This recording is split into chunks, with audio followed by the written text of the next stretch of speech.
उत्तर प्रदेश के 2022 के विधानसभा चुनाव में समाजवादी पार्टी के सहयोगी दलों ने काफ़ी मेहनत किया था, जिसके परिणाम भी देखने को मिला कि समाजवादी पार्टी की सीटों में बढ़ोतरी हुई। लेकिन 2024 के चुनाव से पहले ही जो सहयोगी दलों में जो अलगाव देखने को मिल रहा है, सब सुभाषपा हो या केशव देव मौर्य हो या हो जनवादी पार्टी के, जिस तरीके से अलगाव देखने को मिल रहा है, तो क्या लगता है कि अखिलेश यादव ने प्लान बना लिया है कि 2024 का चुनाव वो अकेले दम पे हमारे साथ बातचीत करने के लिए जनवादी पार्टी के राष्ट्रीय अध्यक्ष संजय चौहान जी। सर, जिस तरीके से पार्टियों में जो सहयोगी दलों में अलगाव देखने को मिला, तो इसकी क्या वजह मानते हैं? देखिए, वजह तो सारे वजह अखिलेश यादव जी की सोच पर निर्भर है। अखिलेश यादव जी को तय करना है कि मुझे सभी पिछड़े वर्ग के लोगों को साथ लेकर के चलना है, अपने सहयोगी दलों के सम्मान को ध्यान में रखते हुए गठबंधन को आगे लेकर के जाना है। ये सब कुछ निर्धारित करता है अखिलेश यादव जी की सोच पर। हम सब लोग बीजेपी के खिलाफ अखिलेश यादव जी के साथ खड़े थे और मजबूती से बीजेपी के खिलाफ कैंपेन चला करके इन जातियों को, अपने वर्ग को, अपने क्लास को समाजवादी पार्टी के साथ जोड़ा, जिसका परिणाम रहा कि 2022 में समाजवादी पार्टी का वोट परसेंटेज अप्रत्याशित रूप से बढ़ा। ये अलग विषय है कि हम लोगों ने सरकार नहीं बना पाई।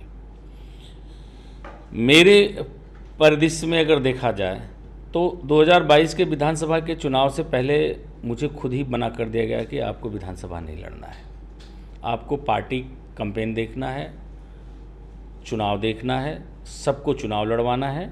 सरकार बनेगी आपको एडजस्ट किया जाएगा, नहीं बनेगी तो भी आपको एमएलसी राज्यसभा भेज दिया जाएगा। आप चुनाव में अपना समय जाया मत करिए। हम मान लिए, नहीं तो मैं भी लड़ा होता तो मैं भी विधायक बना होता, मेरे लिए बहुत सारी सीटें थी। मैं सांसदी लड़ा, समाजवादी पार्टी में जितने लोग चुनाव हारे होंगे मैं उन सब लोगों से बेहतर चुनाव लड़ करके हारा हूँ। 5 लाख वोट पा करके चुनाव में हारा। मैं विधानसभा नहीं हारता, मेरी अपनी सदर विधानसभा से मैं चुनाव जीत जाता और बड़े लंबे अंतराल से मैं चुनाव जीता। मैं अपने ज़िले की समाजवादी पार्टी की सभी सीटें जिता करके लाया, क्योंकि मैं अपनी रिस्पॉन्सिबिलिटी समझता था कि मेरा ज़िला है। एमएलसी चुनाव में जिस तरह से अखिलेश यादव जी ने अपने किसी भी सहयोगी दल को नहीं भेजा और मुझे कह कर के भी नहीं भेजा, इससे जनवादी पार्टी के कार्यकर्ताओं में आक्रोश है, कार्यकर्ता दुखी भी है और वही मेरे पे कारण है कि मैं इस अखिलेश यादव जी के इस निर्णय से आहत हूँ। और अब मैं अपने पार्टी के पदाधिकारियों के साथ बैठक करके तय करूंगा कि मुझे आगे क्या करना है। जिस तरीके से देखा जाए, ओम प्रकाश राजभर ने बातों में कहा कि मांगो उसी से जो दे दे खुशी से। उनके बेटे को टिकट की मांग चल रही थी लेकिन नहीं मिला। इस तरीके से देखा जाए तो क्या लग रहा है कि पार्टी क्या 2024 का प्लान अकेले? देखिए, केशव देव मौर्य ने कल गठबंधन से हटने का ऐलान कर दिया, उनका गलत निर्णय मैं मानता हूँ। ओम प्रकाश राजभर अगर नाराज़ हैं तो उनका भी नाराज़गी का कोई कारण नहीं बनता। ओम प्रकाश राजभर की पार्टी को जितना सीट थी उससे ज़्यादा पर्याप्त सीटें अखिलेश यादव जी ने उन्हें दिया। केशव देव मौर्य के बेटे और पत्नी को भी चुनाव लड़ाया, ये अलग बात है कि लोग चुनाव हार गए। संजय चौहान तो खुद चुनाव नहीं लड़े, न अपने परिवार के किसी व्यक्ति को लड़ाए, न अपने कार्यकर्ताओं को चुनाव ढंग से लड़ा पाए और एक ही सोच पर फोकस रहा कि किसी तरह से अखिलेश यादव जी मुख्यमंत्री बने, हम लोगों की सरकार बने, गठबंधन की सरकार बने। सरकार बनेगी तो इसी में सबका भला है।